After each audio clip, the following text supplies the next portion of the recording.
So, how did Afro-Indigenous communities, Black Indians, Black Natives come to be? I'm going to talk about Louisiana because that's where I live and that's what I know. And by the way, I am getting my Master's of Legal Studies in Indigenous Peoples Law from the University of Oklahoma in Norman, Oklahoma. So, I've been in school for some time learning and studying these topics. As an Afro-Indigenous person, as a Creole person, I can tell you that based on our history, especially with slavery, where Africans were brought to Louisiana and were enslaved with native people, adjacent to native people, what do you think happened? After a while, those people started to mix. Okay? It also happened because Africans who were enslaved, who escaped slavery, would often seek refuge with indigenous communities. Indigenous communities took in black slaves and made them one of their own. That's how you have black Indians today. That's how you have Afro-Indigenous, black natives, however you want to say it, people today. If you are living in a part of this country that you've never heard about black Indians, or you don't realize that we exist, or you may think that we may be pretending or appropriating culture, that's actually not what happened. It's not what happened for me and my family because I know my lineage. I'm not up here pretending to be an Indian just because, for what? Like, this is my family history. And what I just described is just a narrow view of how Afro-Indigenous Black Indians came to be in the South. I think it's important to acknowledge that a lot of different reasons are to be said about why we exist today.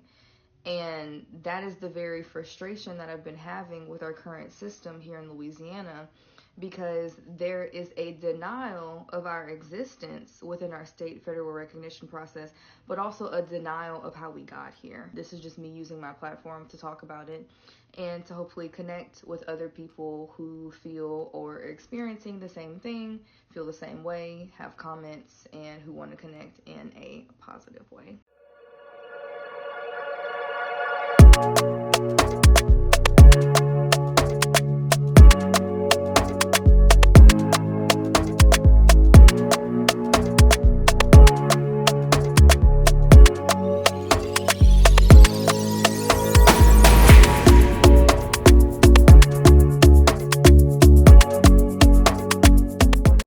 Y'all know how people always say, I got Indian in my family. Well, I actually do have Indian in my family, and I can see it in my phenotype. I look in the mirror all the time, and I see an Indian person in my facial features. Like, I literally have an Indian face with type... Like, if my hair was completely natural with no relaxer, I would be... My hair type is like 4A, 4B, 4C. It's all mixed in the fours. I have type 4 hair. So, because I'm monoracial, but I have features that make me look like I can be any type of an Indian race. If you throw a wig on me, if you throw some Indian weave on me, people like, that's how I look like I could be mixed race. I was looking at a picture of Tyler and Halle Bailey at the VMAs together side by side, and I was like, they look like they could be sisters. And that's kind of what this whole exotical thing is about, with monoracial exoticals and mixed race exoticals. We share the same experiences because we have similar features, and people treat us the same. We get thrown in and out of blackness the same. The monoracial exotical just passes for mixed race. Sometimes other races, depending on how strong their other genes are. I think of Krishan Rock as an example, as a celebrity example, because I looked at her parents, and I don't know if those are her actual parents, but both of her parents look like they're unambiguous dark skin, but she came out looking mixed race. So, like, with her, I wouldn't even guess she was monoracial at all. So we do look mixed race a lot of the times.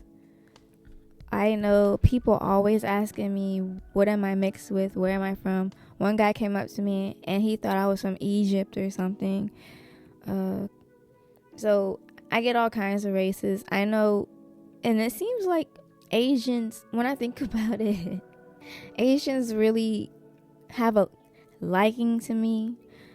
I grew up in Asian countries like Hawaii and Japan, but I know, and I know because of my multiculturalism, maybe I'm relatable, but I notice I attract a lot of Hispanics and Asian men in particular.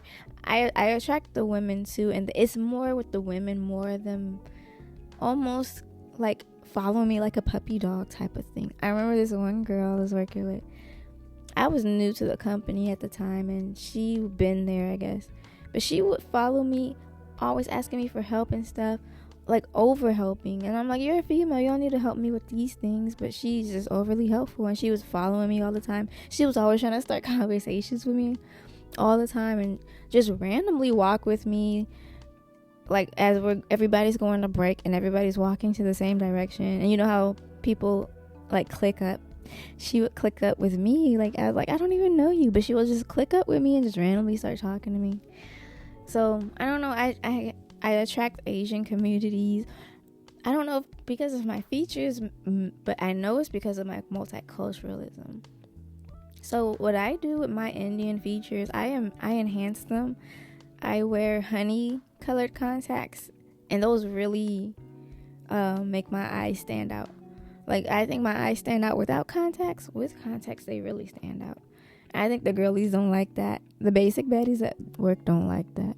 That they can't tell if I'm wearing contacts or not. That's another thing. People think these are my real eyes.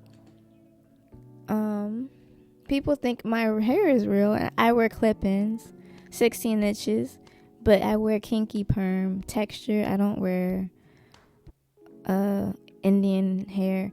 I know I made that an example of that earlier, but I actually really like to stick with my hair texture, which is perm.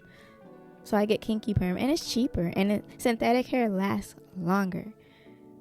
So I get